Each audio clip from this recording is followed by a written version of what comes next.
Artificial intelligence is advancing at an incredibly fast pace, moving into new areas of our lives. But if Missouri lawmakers want to regulate AI, they will have to wait until next year. Our Hannah Falcon reports from Jefferson City. It's been a little over a week since Missouri lawmakers called it quits for the year. But that doesn't mean they're all happy with what was accomplished, or rather what was not accomplished. But I would like to see some safeguards. I definitely think we need to be talking about it sooner than later at the state level.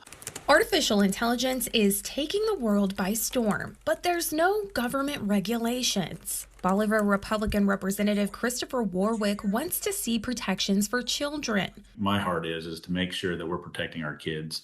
We want to protect Missourians in general, but when AI starts affecting our kids. While St. Louis Democratic Senator Doug Beck says we need to make it clear what is and is not AI. That can be very scary if you see what they can do with it and some of the things that are happening now.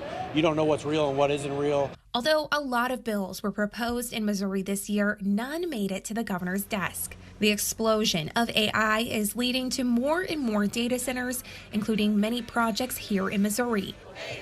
Though many in Missouri are currently fighting to keep data centers out of their neighborhoods, their growth is something Governor Mike Kehoe appreciates. AI is the space race of our time. And certainly Missouri is now involved in that race and wants to continue. Lawmakers did explore ideas to regulate data centers as well, but again, these were pushed off till next year. Reporting in Jefferson City, I'm Hannah Falcon.